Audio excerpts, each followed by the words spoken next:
আসসালামু আলাইকুম প্রিয় চাকরি প্রত্যাশী ভাই বোনেরা সবাই কেমন আছেন? মিনিস্টার হাইটেক ফার্ম লিমিটেডে নতুন একটি নিয়োগ বিজ্ঞপ্তি প্রকাশ হয়েছে। বাংলাদেশের সকল জেলা থেকে এইচএসসি স্নাতক অথবা স্নাতক ডিগ্রি পাশে অথবা ডিগ্রি পাশে সকল জেলা থেকে আবেদন করতে পারবেন। নির্বাচনী প্রার্থীদেরকে বেতন দেওয়া হবে 20,000 টাকা।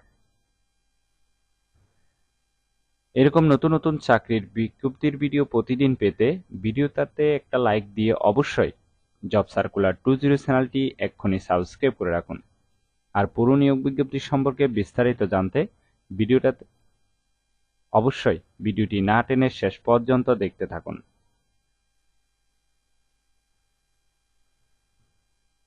প্রতিষ্ঠানের নাম মিনিস্টার হাইটেক পার্ক লিমিটেড। পদের নাম হলো এরিয়া সেলস ম্যানেজার, বিভাগ সেলস অ্যান্ড মার্কেটিং, পদ সংখ্যা 5টি। চাকরির ধরন ফুল টাইম, কর্মক্ষেত্র অফিসে, প্রার্থীর ধরন শুধু পুরুষ। বয়স সীমা 25 থেকে 35-এর মধ্যে। কর্মস্থল হবে ব্রাহ্মণবাড়িয়া, হবিগঞ্জ, মৌলভীবাজার, সুনামগঞ্জ, সিলেট। এই সকল লোকেশনে আপনার কাজ করার ইচ্ছুক থাকতে হবে।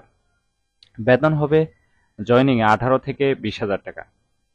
অন্যান্য সুবিধা পাচ্ছেন TA, mobile bill, provident fund, চিকিৎসা ভাতা, পারফরমেন্স বোনাস, প্রতি বছর বেতন পর্যালোচনা, বছরে 2টি উৎসব বোনাস কোম্পানির নীতিমালা অনুযায়ী দেওয়া হবে। আর আবেদনের শেষ তারিখ হলো 27 আগস্ট 2024। আগ্রহী প্রার্থীরা অবশ্যই এই সময়ের ভিতরে আবেদন সম্পন্ন করবেন। আবেদনের লিঙ্ক ডেসক্রিপশন বক্সে দেওয়া আছে। আবেদন করার জন্য আপনার কতটুকু শিক্ষাগত যোগ্যতা থাকতে হবে চলুন সেটি দেখে নেওয়া যাক। এইচএসসি স্নাতক বা স্নাতক ডিগ্রি পাস থাকলে আপনি আবেদন করতে পারবেন। ডিগ্রি পাস হলেও হবে, ঠিক আছে। অন্যান্য যোগ্যতা ইলেকট্রনিক্স যন্ত্রপাতি বা গৃহস্থালী যন্ত্রপাতি বিষয়ে ভালো জ্ঞান থাকতে হবে। অভিজ্ঞতা কমপক্ষে 2 থেকে 5 বছরের অভিজ্ঞতা থাকতে হবে। আশা করি নিয়োগ বিজ্ঞপ্তিটি বিস্তারিত বুঝতে পেরেছেন। ভিডিওটি ভালো লাগলে অবশ্যই একটি লাইক করে আপনার বন্ধুদের কাছে বেশি করে শেয়ার করুন এই ভিডিওটি, কারণ আপনার একটি শেয়ারে অন্য কারোর অনেক উপকারে আসতে পারে। তাই অনুরোধ করব ভিডিওটি শেয়ার করতে ভুলবেন না। তাহলে সবাই ভালো থাকবেন, সুস্থ থাকবেন। আবারও আপনাদের জন্য নতুন চাকরির ভিডিও নিয়ে হাজির হব। ধন্যবাদ সবাইকে।